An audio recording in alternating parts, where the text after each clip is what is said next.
السلام علیکم ورحمۃ اللہ وبرکاتہ۔ خواتین و حضرات، قد افلح قرآن مجید کا 18واں پارہ ہے۔ اس میں سورہ مؤمنون اور سورہ نور مکمل آئی ہیں۔ سورہ فرقان کا ایک چھوٹا سا حصہ ہے۔ جو دو بڑی صورتیں ہیں ان کی ایک تھیمیٹک اسٹڈی کرتے ہیں، پھر کی دریافت کرتے ہیں۔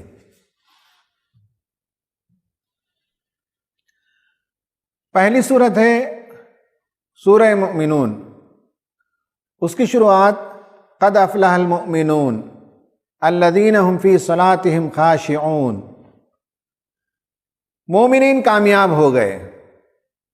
میں نے آپ کو بتایا کہ کشمکش کی جب انتہا تھی تو اس زمانے میں یہ صورتیں نازل ہوئیں اور مومنین کو بتایا گیا کہ کامیابی اصل میں کیا ہے۔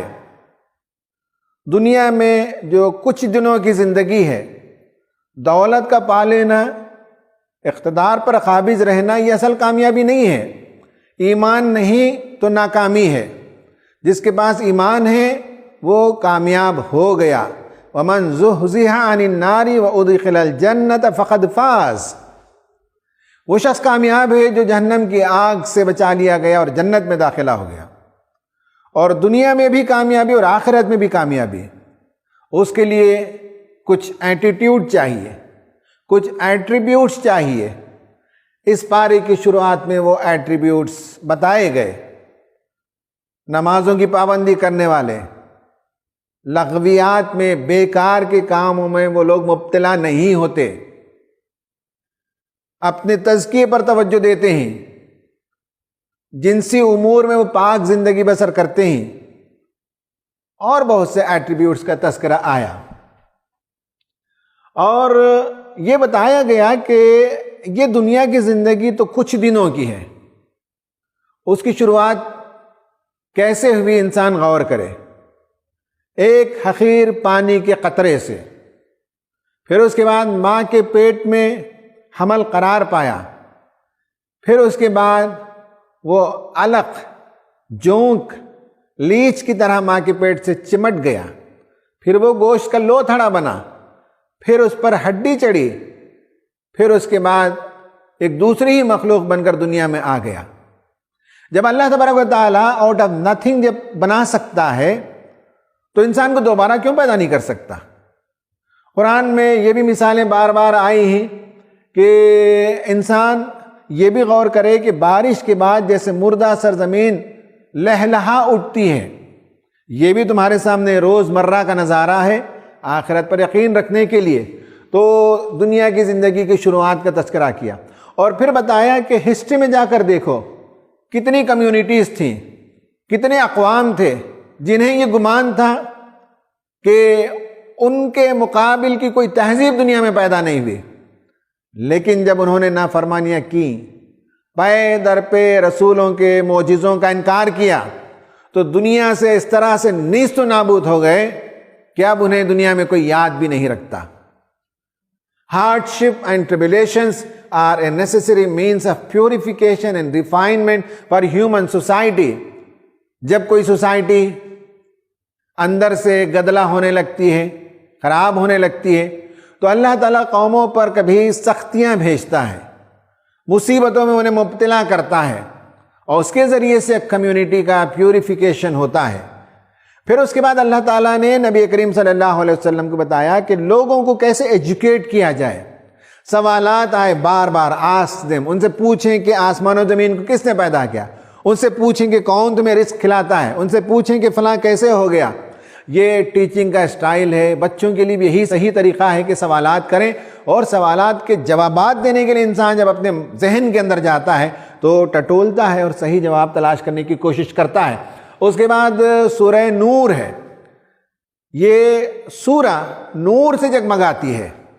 اسلامی معاشرے میں نور کیسے پھیلایا جاتا ہے، اسلامی معاشرے سے اندھیروں کو کیسے دور کیا جائے، وہ کون سی تعلیمات ہیں، وہ کون سے ایٹیکویٹس ہیں، وہ کون سے پنشمنٹس ہیں جن کے اسٹیبلش کرنے کے نتیجے میں انسانی معاشرہ پاک ہوتا ہے۔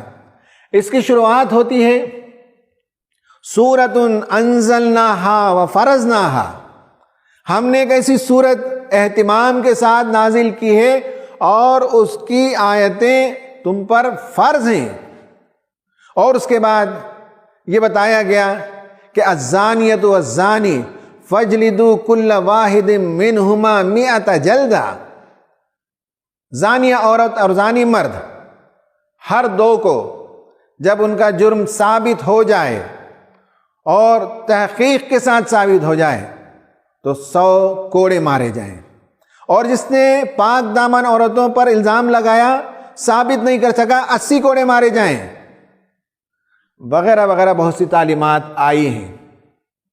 اس میں وہ قوانین بیان کیے گئے ہیں جس سے گھروں کو پاک رکھا جا سکتا ہے، جس سے مسلم سوسائٹی کی انٹیگریٹی باقی ہو، ڈیسنسی باقی ہو، اسے محفوظ رکھا جائے۔ Nothing more abhorrent or socially damaging than the spreading of rumors against honorable and decent women, and as such rumor mongers are a real threat to the society۔ Bibi Ayesha Siddiqa رضی اللہ تعالی عنہا پر بعض لوگوں نے تہمت لگائی۔ قرآن بتاتا ہے کہ یہ جو رومر مانگرز ہیں یہ ریئل تھریٹس ہوتے ہیں سوسائٹی کے لیے، انہی سے ڈینجر ہے۔ باتوں کو ویسے ہی منہ در منہ پھیلاتے رہتے ہیں، اور آج دور جدید میں ہر انسان کے پاس ایک گیجٹ موجود ہے، جیسے ہی کوئی بات وہاں آ کر ٹپ سے گری، بغیر پڑھے کہ انسان بٹن پریس کرتا اور فارورڈ کرنا شروع کرتا ہے، کسی بات کی تحقیق نہیں کرتے، فیکٹ چیک نہیں کرتے۔ قرآن نے سختی کے ساتھ منع کیا، پھر بتایا کہ دوسروں کے گھروں میں داخل ہوں تو کیا طور طریقے ہیں، پرائیویسی باقی رہے، سینکٹیٹی باقی رہے، لباس ڈھنگ سے ہو، نگاہوں کی حفاظت ہو، شرمگاہوں کی حفاظت ہو۔ عورتوں کے لیے خاص طور پر کہا گیا وَلَا يُبْدِينَ زِينَتَهُنَّ، وہ اپنے زینت کا اظہار نہ کریں۔ بعض لوگ زینت اور تخلیق میں فرق نہیں کرتے، یہ سمجھ میں نہیں آتا انہیں۔ اللہ نے جو بنایا وہ تخلیق ہے، اور زینت یہ کہ انسان ایڈورمنٹ کرتا ہے اوپر سے، تو اس سے منع کیا گیا۔ وَلْيَضْرِبْنَ بِخُمُرِهِنَّ عَلَى جُيُوبِهِنَّ، اوڑھنے کو اپنے جیوب پر، جیبوں پر، یعنی اپنے سینے پر مار لیں۔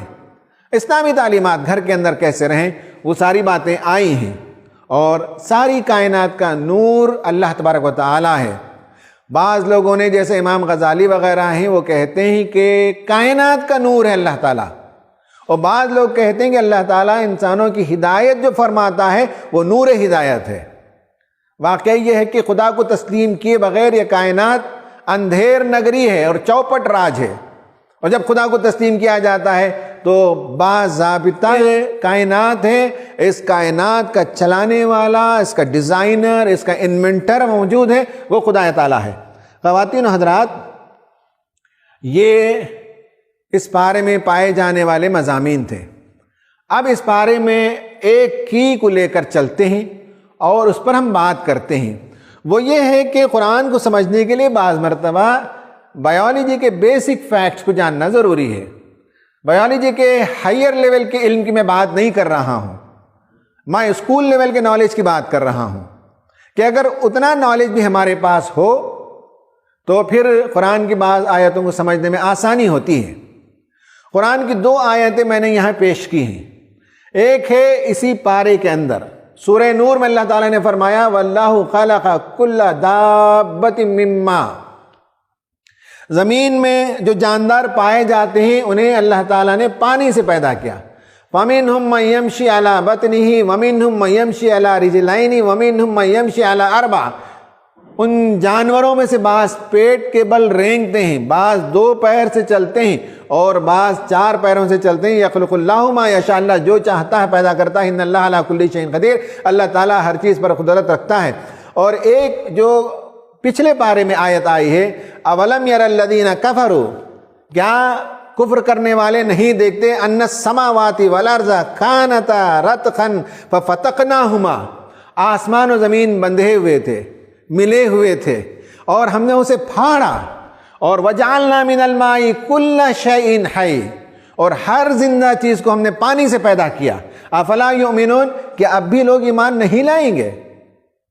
سوال یہ ہے کہ ہر جاندار کو اللہ تعالیٰ نے پانی سے پیدا کیا، کیا مطلب ہے اس کا؟ حسب معمول آج ہم سوال کرتے ہیں ڈاکٹر محمد ذکی کرمانی صاحب سے، جو سائنٹسٹ ہیں، جن کی پی ایچ ڈی کیمسٹری میں ہے، مگر وہ فلسفی اور سوشیولوجی آف سائنس پر کام کرتے ہیں، علی گڑھ سے تعلق رکھتے ہیں، کئی کتابوں کے مصنف ہیں، اور سائنسی دنیا میں کئی آرٹیکلز ان کے بہت نامور مشہور ہوئے ہیں۔ ان سے پوچھتے ہیں کہ یہ جو قرآن کہتا ہے کہ ہم نے ہر جاندار چیز کو پانی سے پیدا کیا، دور جدید میں سائنسی طور پر کیسے ہم طلباء کو یہ بات سمجھا سکتے ہیں؟ بسم اللہ الرحمن الرحیم۔ 18ویں پارے میں سورہ مومنون کی چند آیات 12، 13، 14 یہ انسانی ارتقاء، انسانی زندگی کے ارتقاء کے جو مختلف مراحل ہیں ان کی طرف اشارہ کرتی نظر آتی ہیں۔ اس میں جو چند اصطلاحیں استعمال ہوئی ہیں وہ بڑی انٹرسٹنگ ہیں۔ پہلی اصطلاح یہ ہے کہ انسان کی زندگی کا آغاز طین سے ہوا، یعنی مٹی سے ہوا۔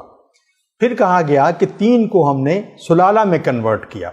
اب یہ سلالہ کیا ہے، اس کے بارے میں سلالہ کی ایک تو خود اس کے اپنے میننگ ہے، اور ایک ہم جو جدید سائنس میں جو تصور ہے اس کے بارے میں تذکرہ کرتے ہیں۔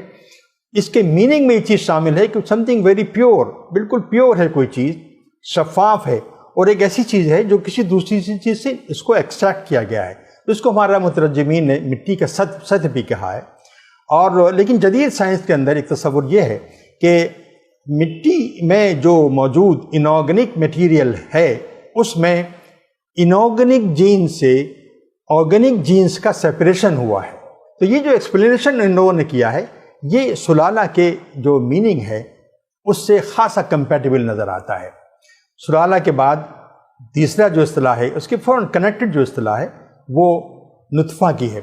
تو ایسا محسوس ہوتا ہے کہ نطفہ وہ گویا مقام ہے جس میں سلالہ میں کچھ پانی ایڈ کیا گیا ہے تاکہ وہ ایک بوند کی شکل اختیار کر لے، اور لفظ نطفہ اس سے ہم اچھی طرح واقف ہیں، وہ ایک بوند کی شکل اختیار کر لے۔ اب اس میں ایک بات بڑی اہم ہے کہ نطفہ کے بعد کا جو مرحلہ ہے وہ علقہ کا ہے۔ اب اس میں انٹرسٹنگ بات یہ ہے کہ جدید سائنس یہ بیان کرتی ہے کہ اس کو نطفہ کو علقہ میں پہنچنے کے لیے، بلکہ یہ جو اس کو میٹریلائز ہونے کے لیے یہ ضروری ہے کہ پانی کی تعداد بہت کم ہو، یعنی جو نطفہ ہے اس میں بہت کم پانی ہو تاکہ ایک مخصوص ریئیکشن ہو سکے، اور ایک چین ریئیکشن جیسا جدید سائنس اپلائی کرتی ہے کہ جدید سائنس اپلائی کرتی ہے، یہ سپوز کرتی ہے کہ چین ریئیکشن کا آغاز ہوا اس کے ڈراپ کے بننے کے بعد، اور اس میں کنڈیشن یہ بتاتی ہے کہ یہاں پر پانی کی بہت کم تعداد کا ہونا ضروری ہے۔ پانی اگر بہت زیادہ ہوگا تو یہ ریئیکشن نہیں ہو پائے گا۔ تو ایسا لگتا ہے کہ سلالہ کے بعد جو نطفہ کا جو کنورژن ہے، اور نطفہ کے بعد جو پھر علقہ کا جو مرحلہ ہے، اس میں بہت کم تعداد پانی کی چاہیے۔ اور جدید سائنس کچھ اسی طرح کی بات کرتی ہے کہ کچھ ایسے ریئیکشنز ہوتے ہیں جس میں دو مالیکول ملتے ہیں اور ان میں سے پانی اس میں سے ایلیمنیٹ ہوتا ہے اور دونوں مل جاتے ہیں۔ اس طرح سے پھر تیسرا ملتا ہے، چوتھا ملتا ہے، پانچواں ملتا ہے، اور ایک لمبی چین ریئیکشن بن جاتا ہے۔ ظاہر ہے علقہ ایک لوتھڑا ہے، وہ ایک بڑا ایک میکرو مالیکول ہے، تو اس میں اس کے لیے یہ پروسیس ضروری ہے۔ تو چنانچہ بہت حد تک ان مراحل میں ہمیں کمپیٹیبلٹی نظر آتی ہے سائنس کے نظریات میں، اور قرآن جس طرح سے بیان کر رہا ہے تقریباً پروسیس بھی وہی ہے، اور مرحلہ اور جو ترتیب ہے وہ بھی اسی طرح کی ہے۔ لیکن ایک بات بڑی اہم ہے، وہ یہ ہے کہ یہ جو پروسیس بیان کیا گیا ہے قرآن کے اندر، مجھے نہیں لگتا کہ یہ وہ پروسیس ہے جس سے انسان یعنی بنو آدم، انسان یعنی آدم کی اولاد جن پیدائش کے جن مراحل سے گزرتی ہے، یہ وہ مرحلے کی طرف، ان مراحل کی طرف اشارہ نہیں ہے، بلکہ مجھے ایسا لگتا ہے کہ جو شروع کی جو دو اصطلاحیں ہیں طین اور سلالہ کی، یہ اس کی طرف اشارہ کرتی ہیں کہ یہ شاید اس بالکل ابتدائی دور کی طرف اشارہ ہے جس وقت حیات انسانی کا آغاز ہو رہا تھا، یعنی حیات انسانی کی ابتدا ہو رہی تھی۔ تو یہ بہت امپورٹنٹ چیز ہے، اور یہ حیات انسانی پھر اربوں سال تک محیط مختلف مراحل سے گزرتے ہوئے اس مقام تک پہنچی جب آدم کی زندگی کا آغاز ممکن ہوا۔ ان مراحل میں کیا کیا ہوا ہے؟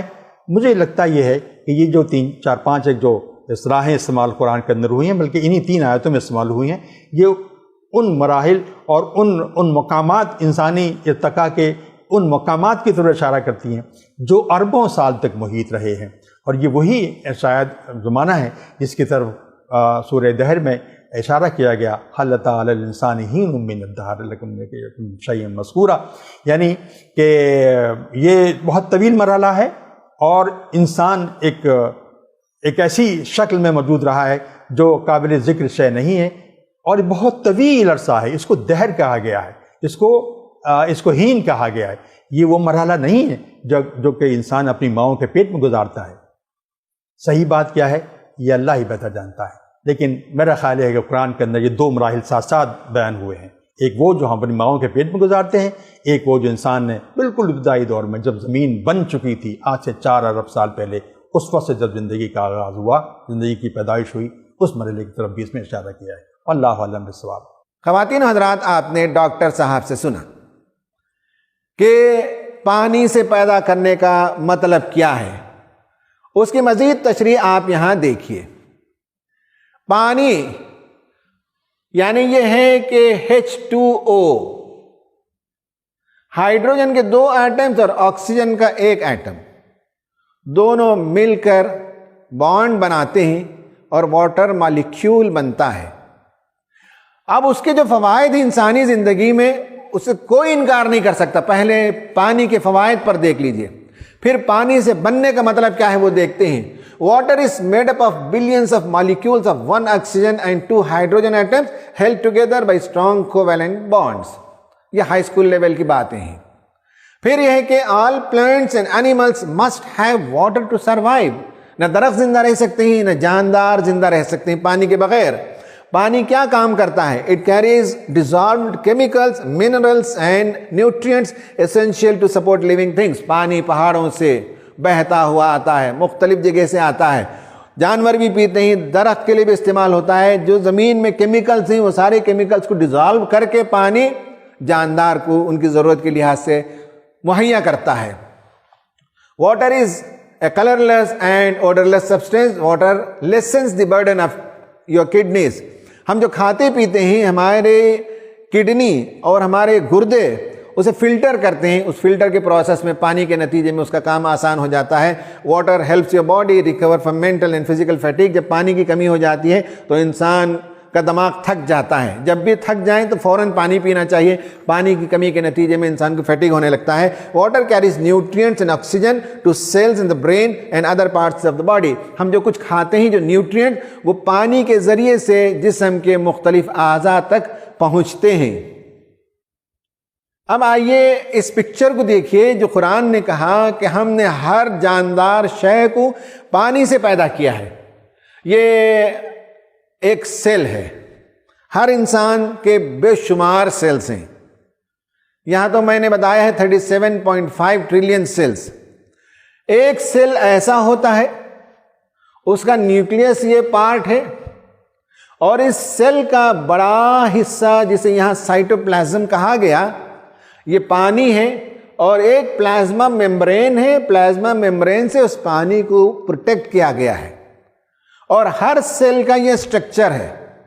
یہاں بتایا گیا ہے کہ most organism consist of 50 to 90% of water. ہر جاندار جو دنیا میں ہے ان سب میں سے 50% سے 90% تک پانی ہی پانی ہے، اس لیے کہ ہر سیل کے اندر پانی ہے۔ اور بتایا کہ and that every living entity requires water for its existence. 2/3 of a cell is water. 2/3 کا مطلب ہے 66% سے زیادہ، وہ ہر سیل کے اندر پانی بھرا ہوا ہے۔ اور زندگی یا انسانی جسم کا بڑا حصہ اسی پانی سے ہے۔ اور اس کے بعد the rest is a mixture of molecules, mainly proteins, lipids and carbohydrates۔ ہم جو چاول، روٹی کھاتے ہیں، گوشت کھاتے ہیں، تو اس کا بقیہ حصہ ہمارے جسم کا حصہ ہے، بڑا حصہ پانی ہے۔ Your cells turn the raw materials in the food you eat into the molecules your body needs using thousands of different chemical reaction. ہم جو کچھ کھاتے ہیں اس کا chemical reaction ہوتا ہے اور ہمارے جسم کو جو چیزیں چاہیے وہ raw material سے وہ molecules ملتے ہیں اور یہ پورا پروسیس ہوتا ہے پانی کی نگرانی میں، پانی کی موجودگی میں. پانی ہو تو یہ سارے اجزاء غذا کے ہضم ہونے لگتے ہیں. اب طلباء و نوجوانوں کی دلچسپی کے لیے ایک سمپل بات بتاتا ہوں کہ اللہ تعالیٰ نے ہمیں سیلز سے پیدا کیا. سیلز کے 2/3 حصے میں پانی پایا جاتا ہے، یعنی ہمارے جسم میں 2/3 سے زیادہ پانی ہے، باقی دیگر اجزاء ہیں. کتنے سیلز ہیں ہماری باڈی کے اندر؟ 37.5 ٹریلین سیلز. اندازہ ہے، بعض لوگوں نے اس سے آگے بھی بتایا ہے. اب اگر انسان کے زندگی میں یہ جو سیلز پائے جاتے ہیں ان سیلز کو نکالا جائے، اسے میجر کیا جائے تو وہ 20 مائکرون اس کا سائز ہے، اور دنیا جو گلوب ہے اس کا سرکمفرنس 40,075 کلومیٹرز ہے. اب آپ یہ دیکھیے کہ ان سیلز کو نکالیے، ان کو جوڑتے جائیے جوڑتے جائیے جوڑتے جائیے، اس کا ایک تھریڈ بنائیے. یعنی اللہ نے آپ کو پیدا جو کیا وہ کیسی عظیم خلقت ہے، کیا شاہکار ہے. پانی سے پیدا کیا، آپ کی باڈی کا بڑا حصہ پانی ہے، سیلز کے اندر پانی رکھا گیا ہے اور ایک سیل 20 مائکرون سے، اور انسان کے جسم کے اندر یہ بتایا میں نے کہ 37.5 ٹریلین سیلز ہیں. ان سیلز کو اگر میجر کریں گے تو اتنا میٹر ہوتا ہے، یعنی یہ ہے کہ 7,44,000 کلومیٹرز. یہ آپ کے جسم کے سیلز کو لائن سے آپ جوڑ کر ایک دھاگا بنائیں گے تو یہ ہو گیا 7,44,000 کلومیٹرز. اور اس دھاگے کو لے کر اگر آپ اس گلوب کو لپیٹنا شروع کریں گے تو 19 مرتبہ آپ اس گلوب کو لپیٹ سکتے ہیں. یہ ہیں آپ کے سیلز. اس طرح سے اللہ تعالیٰ نے آپ کو حیرت انگیز طور پر پیدا کیا ہے.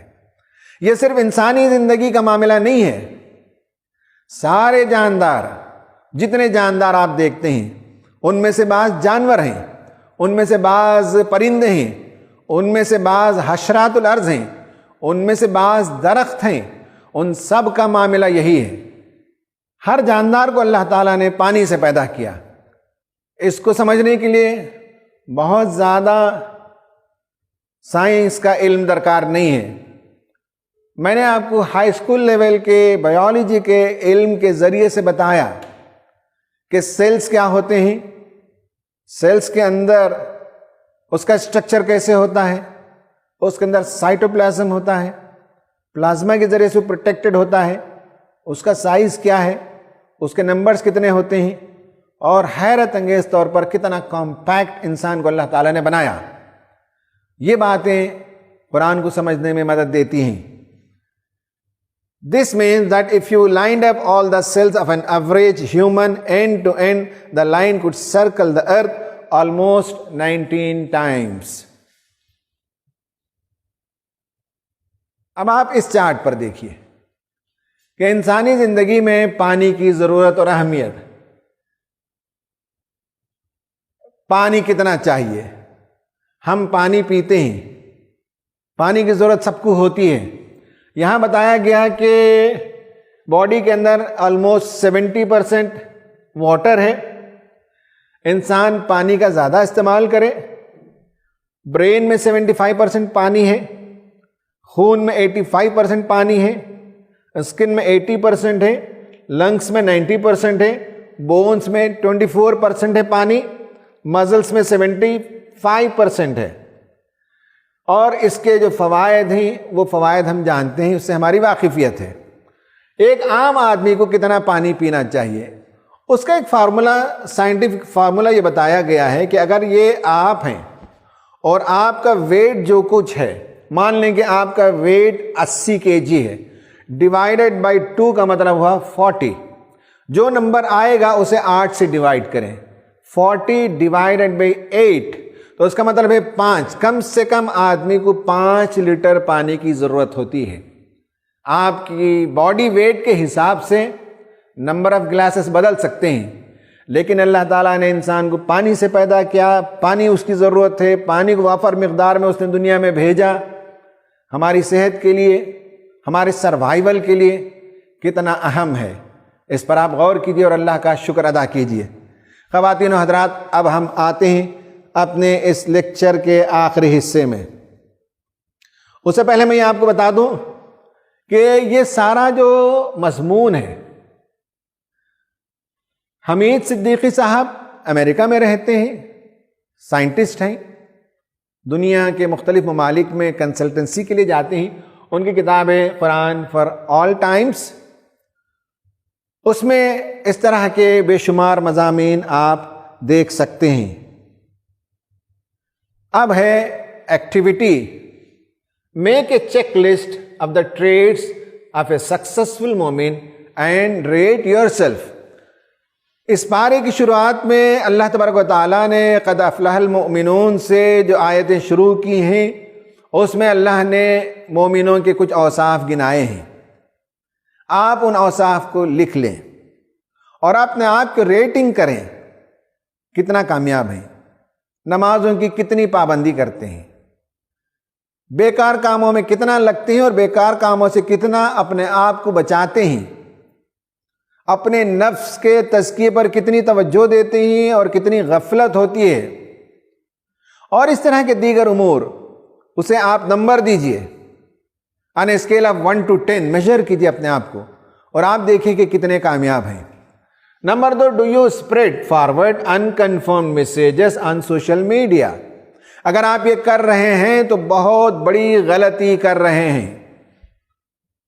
ہر میسیج فارورڈ کرنے لگتے ہیں۔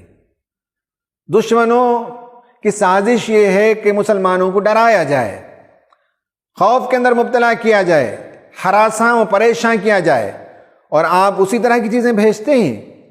زد و کوب کرنے والے ویڈیوز، غلط سلط نمبرات والے ویڈیوز، وہ ڈیٹا، وہ نمبرز جسے پڑھ کر، جسے دیکھ کر عزم اور حوصلہ پست ہو جائے، فیکٹ چیک نہیں کیا جاتا ہے اور دھڑا دھڑ سے فارورڈ کرتے ہیں۔ آپ کا کیا ماجرا ہے؟ آپ فارورڈ کرنے کے شوقین ہیں؟ آپ فیکٹ چیک کرتے ہیں کہ نہیں چیک کرتے ہیں؟ اگر آپ نے فیکٹ چیک نہیں کیا تو سورہ نور میں اللہ تعالیٰ نے بتایا کہ رومرز پھیلانے والے سماج کے لیے بہت نقصان دہ ہوتے ہیں، کہ کہیں ہم بھی افواہوں کو پھیلانے والوں میں شمار نہ ہو جائیں۔ Do you pray for Noor in your life? آسمان و زمین کا اللہ تعالیٰ نور ہے۔ نبی کریم صلی اللہ علیہ وسلم نور کے لیے دعا کرتے تھے۔ فجر کی نماز کے لیے جب گھر سے نکلتے، اللہم اجعل فی قلبی نورا وفی سمعی نورا وفی بصری نورا وعن یمینی نورا وعن شمالی نورا ومن فوقی نورا ومن تحتی نورا واعظم لی نورا یوم القیامہ، اور ایسی بہت سی دعائیں ہیں کہ اللہ تعالیٰ سے نور طلب کریں۔ آنکھوں میں نور ہو، قلب میں نور ہو، زبان میں نور ہو، آگے پیچھے دائیں بائیں نور ہو، نور میں آپ زندگی بسر کریں۔ کیا آپ نور کے لیے دعا کرتے ہیں؟ اگر نہیں کرتے تو ان دعاؤں کو نوٹ کیجئے۔ خواتین و حضرات، اس سے آج اس پارے کا لیسن ختم ہوتا ہے۔ اللہ تعالیٰ سے دعا ہے کہ اللہ تبارک و تعالیٰ ہمیں قرآن مجید میں غور و فکر کرنے کی توفیق عطا فرمائے، اور اسے سمجھنے کے لیے آج کے زمانے کے لحاظ سے اگر کچھ سائنٹیفک فیکٹس، سائنٹیفک نالج کی ضرورت ہو تو اسے بھی حاصل کرنے کی ہمیں توفیق عطا فرمائے۔ آمین۔ وآخر دعوانا ان الحمد للہ رب العالمین۔